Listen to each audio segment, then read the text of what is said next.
안녕하십니까? 추운 겨울밤 우리 성전에 모이신 모든 성도님들 진심으로 감사드리고 환영합니다. 오늘 이 저녁이 우리 마음까지 따뜻해지는 그런 말씀의 시간이 되기를 간절히 바랍니다. 제가 지난 한 주간 우리 사경의 말씀을 잘 듣고 우리에게 참 대제사장 예수 그리스도가 정말 필요하고 또 함께 계신다는 말씀을 잘 배웠습니다. 그런데 이 대제사장이 세워지는 그 모습, 그 과정에 거의 시초에 있었던 사람이 모세였습니다. 모세 시대에 드디어 제사장이 세워지는데 오늘 그 시절 불각은 불가원, 이 제목이 어울릴까 해서 제가 저기다 물음표를 올렸습니다. 출애굽기 기사를 보면은 불각은 불가원이 맞는데 그 원래 속뜻을 보면 하나님께서 원하시는 속뜻은 바로 그것이 아닌 것 같아서 제가 저기다가 물음표를 좀 넣어봤습니다. 출애굽기 말씀을 좀 보겠습니다. 출애굽기 1장에는 이제 이집트 창세기의 50장에 요셉의 시대 모든 형제들이 곧 살고 또 요셉이 아버지가 죽고 형제들이 거기서 번성하면서 그리고 약조하고 모세 입관으로 요셉의 입관으로 창세기가 맞춰집니다. 그곳에서 정확하게 몇백 년을 살았는지가 잘 나오지가 않습니다. 우리 본교 성경 주석에 보면은 한 200여 년 정도로 이렇게 정해져 있는데 요셉과 그 형제들이 가서 산지 한 200여 년. 하나님께서 말씀하시는 400년 후에 돌아오리라 말은 말씀을 아브라함에게 주셨는데 아브라함 시대부터 요셉의 시대까지 또 한 100몇십 년이 지나니까 아마 400년이라는 말씀이 한 요셉과 그 형제들이 다 이집트에서 상봉해서 함께 라암세스 그 고센 땅에 나일강 삼각주 그 비옥한 땅에 살게 된 지가 우리 성경 주석으로 보면 한 200여 년 후에 출애굽하게 된 사실이 드러납니다. 아마 이 연대가 출애굽 연대가 정확하지가 않아서 아직까지도 이것을 확실히 정할 수는 없지만 그 무렵에 있었던 사건입니다. 출애굽기 1장은 그 시간이 지나면서 요셉을 알지 못하던 왕이 일어나고 그 사이에 여러 가지 상황이 바뀌어서 이집트에서 극빈대접 아주 최고 대우를 받던 이스라엘 민족이 아주 어려움을 당하게 된 이야기가 있습니다. 배경을 좀 설명드리면 이집트의 이 밑에 아래 아프리카 대륙 맨 꼭대기에 있는 이집트 대륙에 저 힉소스 민족, 시리아 쪽, 그러니까 이스라엘보다 좀 위쪽에 있었던 민족이 이동을 해와서 거기서 왕국을 세웁니다. 보디발 장군은 이집트 사람이었고요. 시위 대장. 그래서 신하들은 이집트 사람들을 세우기도 했지만 실질적으로 이 사람들은 저 북쪽에서 온 셈족, 그러니까 셈함 야벳, 셈족은 아브라함과 같은 계통입니다. 그래서 요셉이 그 꿈을 해몽했을 때 해석하고 잘 알려줬을 때 바로 이보다 더 하나님의 신이 충만한 사람을 어디서 구할 수 있겠냐 하고 그를 총리 대신으로 세울 수 있었던 것은 이집트 사람들을 채용하는 데는 한계가 있기 때문에 말도 잘 통하고 또 그리고 하나님을 경외하는 지혜로운 사람을 총리 대신으로 세우는 일에 어렵지 않았던 것을 보게 됩니다. 그 1730년 예수님 오시기 1730년 전서부터 1580년 요 사이가 이 힉소스 왕조가 이 북쪽에서 왔던 사람들이 이집트를 다스렸는데 그 시절에 이제 모세를 강에서 건져냈던 공주와 그 아버지 투투모스 2세, 그 투투모스 1세, 그다음에 모세 그 합세서 공주의 남편이었던 투투모스 2세, 투투모스 1세, 그다음에 아멘. 그래서 곧 한 100여 년 모세와 함께 있었던 모세와 한 80여 년, 100여 년 그 사이에 있었던 시절이 바로 1580년도까지입니다. 그리고 모세가 이제 어머니가 죽고 그다음에 모세가 쫓겨가서 한 80년을 있은 후에 모세가 출애굽을 시키는 게 한 1450년 정도로 나왔습니다. 그러니까 한 1700년이나 1600년대에 들어가서 1450년, 한 200년 정도 아마 살았을지 모르겠습니다. 근데 이 시절에 살던 민족이 이제 이집트 사람이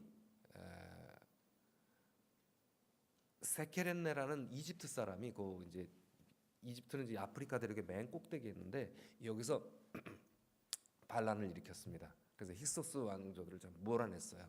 좀 몰아냈는데 어쩌고 몰아붙였냐면 이스라엘 민족이 살고 있는 이 라암세스 땅, 그 아주 이 나일강 삼각주 비옥한 땅으로 이제 몰아냈습니다. 근데 그 왕이 다 몰아내지 못하고 죽고 그 둘째 아들 아모세가 와서 그 사람들을 완전히 축출했습니다. 그래서 그 사람들이 이제 그때 그 수도를 빼앗기고 이 사람들이 이제 가나안 땅 그 밑에까지 이제 온 것입니다. 밑에까지 왔는데 거기서 또 다른 왕이 그곳에서 그들을 완전히 쫓아내서 이제 그 민족은 힉소스 민족은 저 끝에 가서 아예 사라져 버립니다. 그러니까 지금 제가 드리는 말씀은 출애굽했을 때, 아니 요셉이 이집트에 갔을 때가 이집트 제국이 이집트 사람이 다스린 게 아니고 누가 다스렸다고요? 이방 민족이 와서 다스릴 때 누가 들어갔다? 요셉과 그 민족이 가서 같은 이제 한 민족과 비슷한 뭐 북한 사람이나 아니면 만주 사람 정도들이 가서 다스리고 있을 때 어디 사람들이 뭐 필리핀 사람이나 일본 사람들이 이들을 쫓아내고 그 상황에서 누구만 남은 겁니까? 이제 참 형제처럼 대접을 받던 히브리 민족이 이제 보호자도 없이 홀로 턱 남은 것이 바로 출애굽기 1장입니다. 그래서 요셉을 알지 못하는 왕, 다시 말해서 이집트 사람도 원래 토박이들이 왕권을 완전히 장악하고 큰 제국을 만들어서 건축을 크게 피라미드뿐만 아니라 여기서는 피라미드를 안 짓고 뭐 이제 국고성, 뭐 이제 성을 짓고 그다음에 또 창고를 짓고 이런 일에 벽돌을 구워서 이집트의 피라미드는 큰 돌을 만들었는데 이제 이런 성이나 이런 것들은 벽돌을 구워서 지었다고 합니다. 그래서 이스라엘 민족을 아주 고된 노역을 시키게 되었고 그래서 이스라엘 민족은 굉장히 곤란을 당한 것이 출애굽기 1장의 설명입니다. 2장입니다. 여러 해 후에 보시겠습니다. 여러 해 후 2장 23절 아까 첫 장면입니다. 여러 해 후에 애굽 왕은 죽었고 이스라엘 자손은 고된 노동으로 말미암아 탄식하며 부르짖으니 그 고된 노동으로 말미암아 부르짖는 소리가 하나님께 상달된지라. 24절 참 아름다운 말씀입니다. 함께 읽으실까요? 시작. 하나님이 그들의 고통 소리를 들으시고 그 하나님이 아브라함과 이삭과 야곱에게 세운 그의 언약을 기억하사 25절도 하나님이 이스라엘 자손을 돌보셨고 하나님이 그들을 기억하셨더라. 그 한 7, 80년 혹은 100여 년 정도 아주 이게 반란이 일어나면서 그다음에 이 이집트에는 이스라엘 히브리 민족, 이스라엘 민족 그러니까 이스라엘 야곱의 민족과 같은 이게 동족이 사라져 버렸습니다. 보호자도 없습니다. 그래서 아주 괴롭힘을 당합니다. 물론 요셉으로 말미암아 자기들이 한번 굶주리면서 자기 민족의 구원을 받았지만 그래도 내 식구들, 내 민족, 내 형제들이 차지하는 땅에서 이 사람들은 완전히 객식구입니다. 이방 민족이고 쫓아내야 될 사람들이에요. 그래서 그들을 노예로 부렸습니다. 너무 노예로 부르니까 너무 고통이 심해서 하나님께 부르짖는 소리가 하나님 앞에 상달되었다 합니다. 그때 하나님이 그들을 돌보셨다는 것입니다. 그들에게 아브라함과 이삭과 야곱에게 세운 언약을 기억하셨죠. 그런데 출애굽기 1장 12절에 보면 다시 올라가 보면 그러나 그런 학대를 받을수록 그들은 더욱 번성하여 퍼져나가니 애굽 사람이 이스라엘을 말하면 아주 근심하여 이스라엘 자손에게 더 일을 엄하게 시킵니다.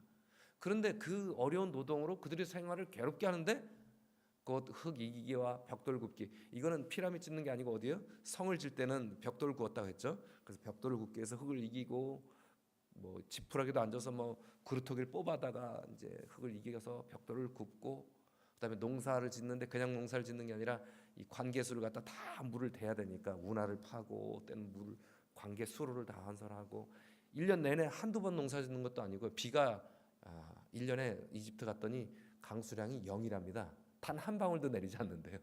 정말 어쩌다 기적적으로 몇 년에 한 번씩 내리는데 비가 안 내려도 나일강에 있는 것을 다 어떻게 물로 다 대려면 그 엄청난 노동력, 그 뜨거운 떼역밭에. 그래서 이 운하를 파다가 그 뒤에 많은 사람들이 많은 일들을 했는데 알렉산드리아, 그러니까 헬라 시대에 알렉산드리아 운하를 팔 때 15만 명이 삽질을 하다 2만 명이 죽었답니다. 그러니까 이들의 노동이 어마어마하게 고통스러운 노동이었던 거예요. 근데 그렇게 고역스러운 노동을 시키는데 아까 학대를 받으면 받을수록 더욱 번성하여 퍼져. 그래서 이집트의 근심거리가 되었습니다. 그건 무슨 일입니까? 그렇게 학대를 받고 그렇게 고역을 하면 15만 명 중에 몇만 명이 죽어야 맞아요? 2만 명이 죽어도 마땅한데 그들은 점점 늘어나기만 하는 것입니다. 하나님이 그들의 고통소리를 들으시고 하나님이 돌보셨고 하나님이 그들과 약속을 기억하셨기 때문에 그들이 더 번성하고 퍼져갈 수 있었다는 것이 확실합니다. 오늘 우리는 이 마지막 때에 어찌 보면 참 고된 시기를 보냅니다. 날씨도 춥고 또 여름에는 너무 뜨겁고 또 사람들은 너무 악해서 부모가 자식을 살해하고 자식이 부모를 살해하는 것뿐만 아니라 부모가 자식을 살해하는 일들이 막 주변에서 막 일어납니다. 불은 너무 추웠고 불 쬐다가 불은 나서 사람들은 갑자기 죽고 수많은 일들이 일어납니다. 그리고 역대 이래로 가장 돈을 많이 투자했지만 많은 사람들이 직장을 갖지 못하고 정말 몸과 마음이 다 추워지는 이때 어떻게 보면 고역입니다. 재정적으로 정신적으로 많은 사람들이 스스로 자기는 학대를 받는다고 생각할 정도로 그렇게 고통스러운 시간을 보냅니다. 그러나 그러한 때 오히려 그 엄한 그런 고된 상황이 하나님의 백성을 하나님의 사람을 더욱 번성하게 할 수 있다는 하나님의 이 역사적인 사실을 볼 때 하나님 말씀을 보면 우리에게 그러한 사실들은 이 말세의 여러 가지 징조와 여러 가지 사회적인 상황은 우리에게 더 희망을 품게 하고 하늘을 더 가깝게 소망할 수 있는 그런 약속이 될 수 있는 것 같습니다. 자, 그래서 그들을 죽이려고 남자를 낳으면은 그들을 좀 없애려고 남자를 낳으면은 다 죽이고 여자애들은 살로 둬갖고 여자들은 몸종으로 좀 부리고 남자들은 그 민족이 세지면 이제 이집트가 또 힉소스 왕족한테 정말 자기네가 맥없이 무너졌던 것처럼 또 그런 일이 반복되지 않기 위해서 남자들은 다 죽이라는 명령을 내렸습니다. 그런데 산파가 다니면서 안 죽였어요. 그리고서 변명을 합니다. 히브리 여인은 왕이 바로 이 명령을 내렸는데 변명을 하죠. 히브리 여인들은 애굽 여인과 같지 않고 건장해서 산파 그들에게 이르기 전에 벌써 다 해산하고서 우리가 가서 뭐 남자 낳았나 죽이려고 해도 벌써 없다. 하나님이 그 산파들에게 은혜를 베푸셨고 그 백성은 번성하고 매우 강해지니라. 저는 이 출애굽기를 다시 한번 보면서 사실 모세가 하나님과 불가원 이 모습을 좀 짐작하고 해서 이 책을 보다가 오히려 참 은혜를 받았습니다. 하나님이 은혜를 베푸시니 그 백성은 번성하고 매우 강해지니라. 이 신년 초에 우리 교회가 하나님 안에서 은혜를 입고 이 교회의 성도들이 번성하고 더욱 강한 교회가 될 수 있도록 하나님께서 우리와 함께 하시면 참 감사하겠습니다. 우리에게 어려운 일들이 있을지라도 상황이 무슨 상황이 일어난다 할지라도 하나님은 출애굽기에 분명히 하나님 백성들과 약속하신 그 약속을 기억하시고 그들을 돌보실 때 아무리 어렵고 학대를 하고 아무리 고되고 노동이 심해도 얼마나 건장한지 가기도 전에 산파가 요즘 말로 하면 산부인과 의사가 오기도 전에 벌써 다 건강해 나. 이게 이런 변명이 통했을까요? 안 통했을까요? 통했으니까 산파가 죽지 않았잖아요. 그죠? 바로가 히브리 여인들한테 산파들한테 명령을 내렸는데 그 명령을 그들이 지키지 않았어요. 시브라라와 부하라는 이 여자가 그 명령을 지키지 않았는데도 바로가 볼 때 진짜 히브리 여인들은 이집트 여인보다 훨씬 일을 많이 하고 고되게 해서 오히려 근력도 좋고 건강해서 아기들을 잘 낳은 것이 사실이었던 것 같습니다. 그러니까 이들이 죽지 않았죠. 그래서 하나님의 은혜를 고된 학대와 그 고된 노동 속에서도 하나님이 그들을 돌보시니 그들은 하나님의 은혜를 받고 번성하고 매우 강해진 역효과가 계속 나는 것입니다. 이건 참 저에게 목사로서 굉장히 감동이 되는 구절이었습니다. 자, 이제 좀 주목하겠습니다. 자, 저기 나일강 길게 와서 이렇게 퍼져가죠. 그것이 나일강 삼각주 평야고요. 거기 바로 옆으로도 이집트 땅이었고요. 저 이 밑으로 저 시내 반도, 이 반도까지도 이집트라고 표시가 돼 있어요. 그래서 미디안은 저 모세가 왕자로 있다가 그의 어머님의 교육에 의해서 히브리 형제가 애굽 사람들은 매 맞는 것을 보고서 이집트 사람을 쳐 죽였죠. 그리고 또 다음 날 또 히브리 형제들이 싸우는 것을 말리니까 너가 이집트 사람도 죽이더니 오늘 우리도 죽이려고 하느냐, 그 소리가 이제 바로에까지 들려가서 이제 도망갑니다. 저게 지금 걸프만을 지나서 사우디아라비아 미디안이죠. 이쪽에 미디안이죠. 미디안 광야까지 도망갔는데, 아까 말씀드린 대로 힉소스 민족이 이 위에 있는 사람들이 일로 내려와서 여기를 차지했습니다.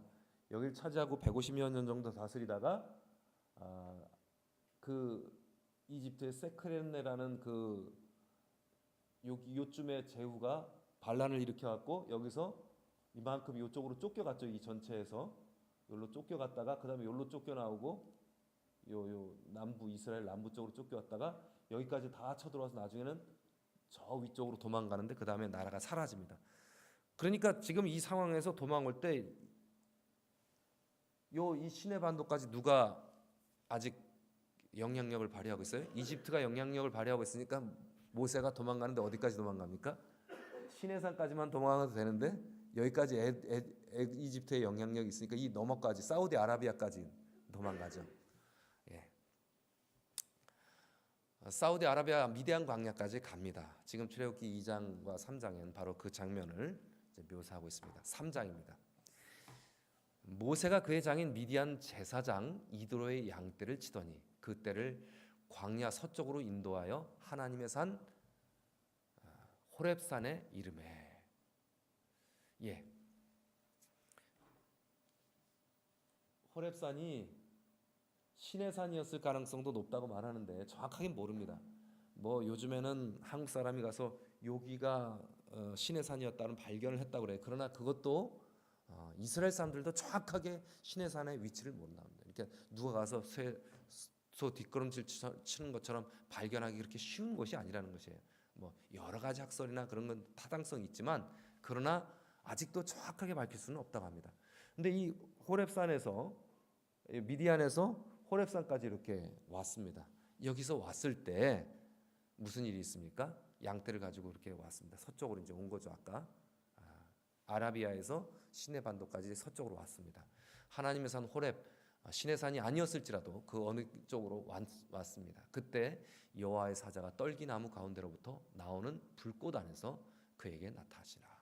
그가 보니 떨기나무에 불이 붙었으나 그 떨기나무가 사라지지가 않는 것입니다. 불은 아주 맹렬한 불로 활활 타는데 바로 이것입니다. 그렇죠? 그래서 모세가 도대체 무엇인가 하고 가까이 가고자 합니다. 그때 하나님께서 이렇게 말씀하시죠.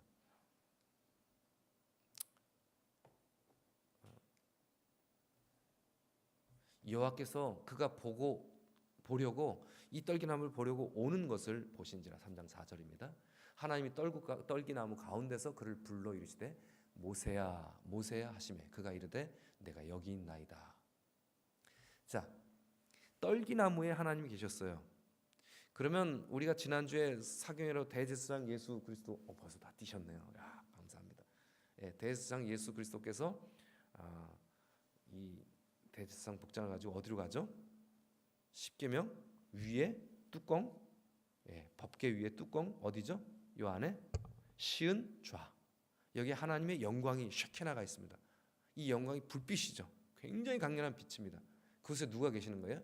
하나님이 그 불빛 가운데 하나님이 우리와 만나시기 위해서 거기 계시는 거예요. 물론 하나님은 온 우주를 담을 수도 없지만 그곳에 하나님이 우리와 만나기 위한 통로를 가지고 계시죠. 이 떨기나무도 마찬가지죠. 떨기나무에 불타오르는데 그곳에서 누가?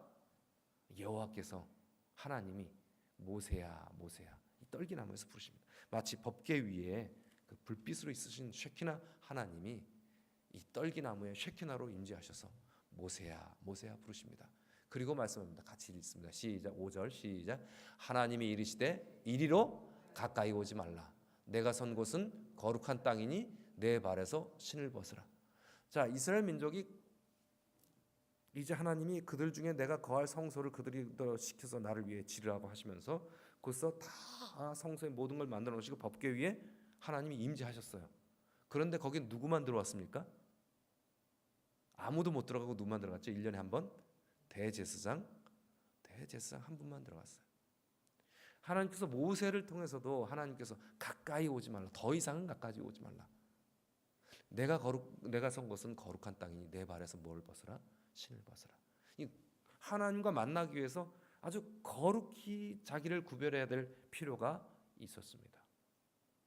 실제로 후에 출애굽을 다 시키고 시내산에서 법궤를 주시면서 십계명을 주시고 그리고 성전을 짓도록 계획하시면서 이렇게 말씀하십니다. 십계명 주기 직전에 있었던 말씀부터 먼저 봅니다. 산에 구름이 가득 차고 거기에 불빛으로 임하고 그 다음에 큰 아주 우레와 같은 소리가 들리는데 온 이스라엘 백성들이 하나님 앞에 하나님 임재를 보면서 마치 떨기나무에서 하나님을 보듯이 시내산 위에 하나님의 임재가 계신 것을 모두가 목격합니다. 그런데 하나님이 명령을 하시죠. 너는 백성을 위하여 19장 12절 주위에 경계를 정하고 이르기를 너희는 삼가 산에 오르거나 그 경계를 침범하지 말라. 이 시내산 하나님의 임재가 있는 이 시내산을 침범하는 자는 반드시 뭐 할 것이다? 죽임을 당하리라. 하나님의 임재 가까이 오는 사람은 죽을 수밖에 없다고. 그건 인간이 뭐 때문에? 인간이 가진 죄 때문에 하나님과 에덴 동산에 같이 살던 우리가 이제 죽을 수밖에 없는 상황이 지난주에 배웠고 또 실제로 그랬습니다. 그래서 19장 21절에 보면 여호와께서 모세에게 이르시되 내려가서 백성을 경고하라. 백성들이 밀고 들어와 나 여호와께로 와서 보려고. 아까 떨기나무를 와서 보려고 호기심에 와서 보려고 했다가 하나님 뭐라 하셨어요? 가까이 오지 마라. 이리 가까이 오지 말라. 똑같은 말씀하죠. 백성이 밀고 들어와 나 여호와께 와서 보려고. 하나님이 임재하시는데 어떤가 하고 와서 보려고 하다가 많이 죽을까 하노라. 그러니까 제가 이 제목이 뭐죠? 불각은 불가원. 무슨 뜻입니까 그게? 너무 가까이 할 수도 없고 멀리 할 수도 없는 사이죠. 실제로 하나님을 곁에서 모시는 스랍들이 있습니다. 하나님 보좌 곁에 스랍들, 천사죠. 스랍이라는 천사들이 이사야 6장 2절에 이사야가 계시를 봅니다. 성소에 하늘의 성소에 천사들이 있는데 천사들이 날개가 몇 개 달렸다고요? 6날개가 달려서 2개로는 뭘 가리고요? 얼굴 가리고 2개로는 자기 발이 하나님 앞에 뭐 하도록 보이지 않게 가리고 그 다음에 나머지 6개 중에 4개 가렸고 나머지 2개로는 날면서 거룩하다 거룩하다 거룩하다 여호와의 영광이 땅에 충만하도다.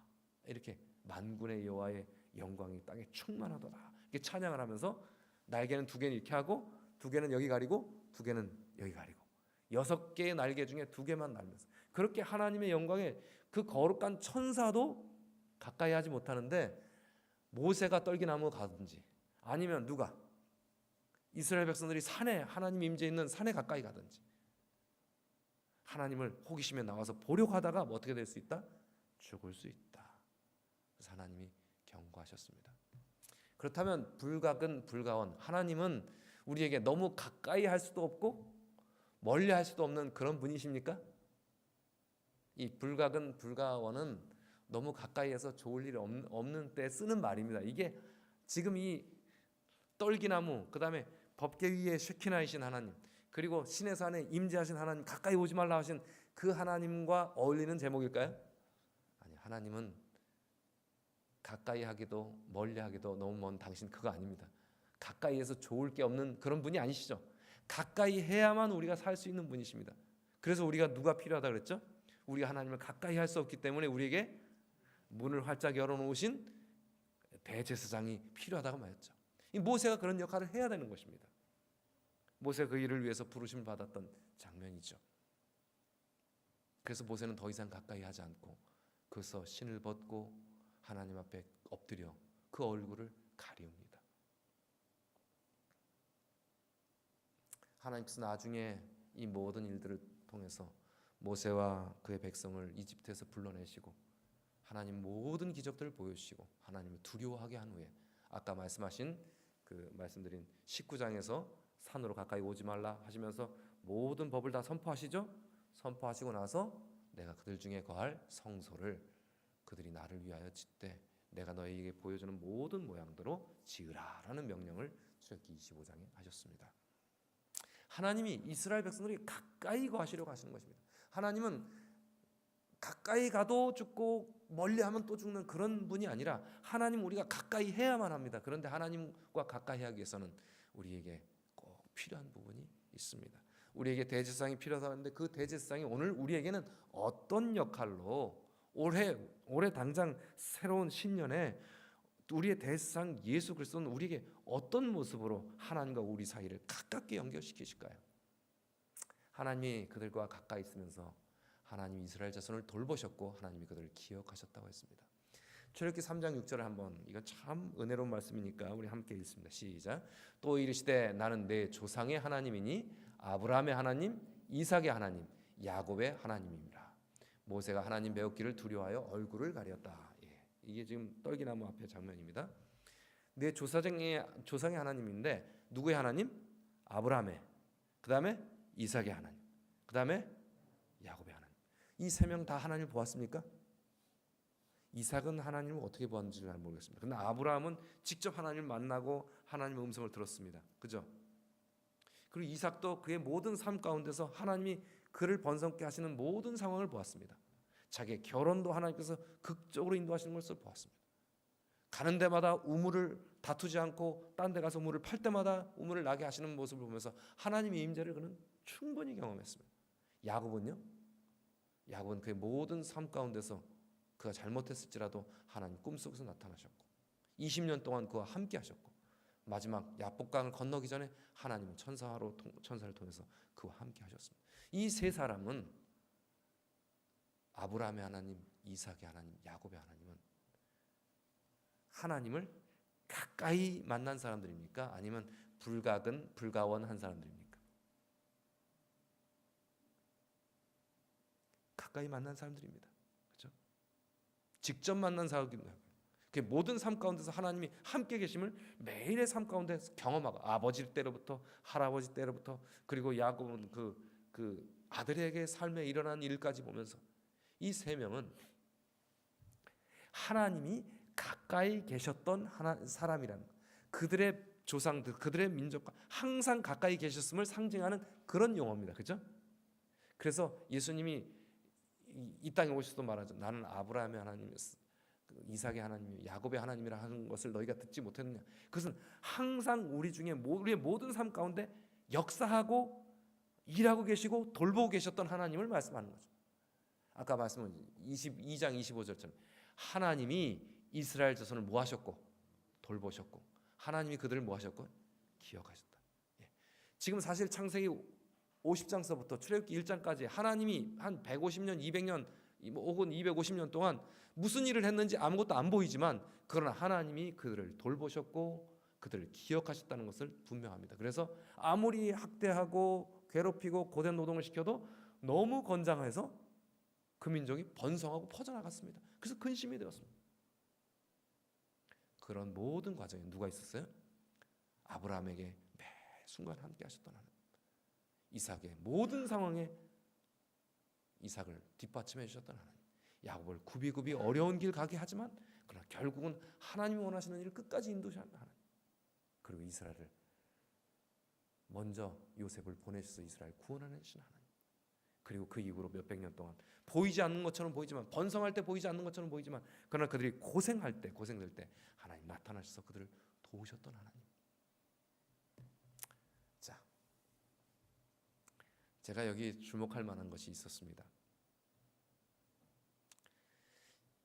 출애굽기 3장에 여호와께서 이르시되 내가 애굽에 있는 내 백성의 고통을 분명히 보고 그들이 그들의 감독자로 말미암아 부르짖음을 듣고 그 근심을 알고 너무 고생하는 거 다 안다. 내가 내려가서 그들을 애굽인의 손에서 건져내고 그들을 그 땅에서 인도하여 내가 가나안 족속, 히위 족속, 브리스 족속, 어느 여부스 족속 이 젖과 꿀이 흐르는 땅으로 데려가려 하노라 하나님 말씀하셨어요. 자, 백성들의 상황을 보았습니다. 그것 들었습니다. 그들의 근심을 알았습니다. 그래서 그들을 내려가서 건져내서 하나님이 원하시는 그들에게 약속한 아브라함과 이삭과 야곱 그리고 요셉에게까지 약속하신 그 땅에 데려가는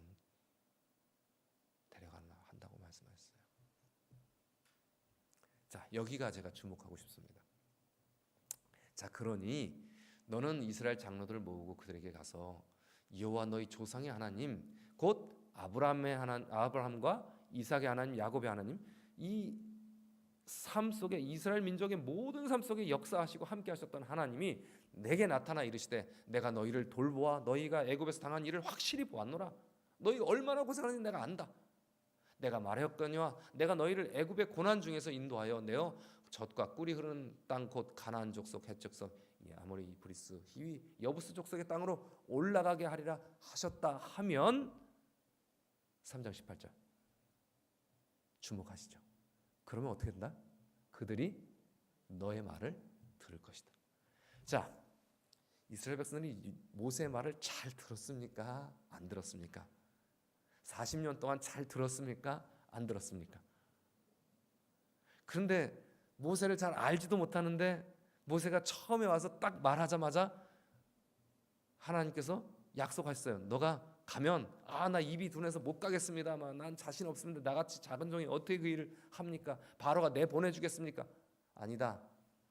아브라함의 이삭의 야곱의 약속하신 하나님이 내가 널 돌보고 확실히 보았고 너 근심을 아니까 내가 인도하여서 너를 데려가리라 하면 그들이 너의 말을 뭐 할 것이다? 들을 것이다. 자, 나와갖고 그렇게 안 듣던 사람들이 어떻게 그렇게 들을 수가 있었습니까? 그들의 삶이 어땠습니까? 너무 고되고 너무 억압이 심하고 너무 학대가 심하여서 그들이 이것 말고는 다른 소망이 없어요. 그죠? 이것에 더 이상의 소망이 없을 때 뭘 했습니까? 다른 소망을 말씀하는 모세의 말을 들었습니다. 근데 그들이 광야에 나와서 하나님의 인도를 받고 아무도 그들을 공격할 만한 그런 주변의 민족이 없었어요. 그때는 뭐 합니까? 하나님 말씀을 귀담아 안 듣습니다. 부끄럽지만 이 모습이 어찌 보면 우리의 모습 아닙니까? 그러므로 출애굽기 2장과 3장을 읽어보면 그리고 1, 2, 3장을 읽어보면 우리에게 이 마지막 때 시련이 오고 또 고생이 오고 또 근심 걱정이 있다는 것은 우리가 누구의 말씀을 들을 기회다? 하나님 말씀을 분명히 들을 수 있는 기회가 될 것이다. 그래서 제가 말씀을 찾아봤어요. 지난 8월 달에 제가 한번 말씀드렸죠.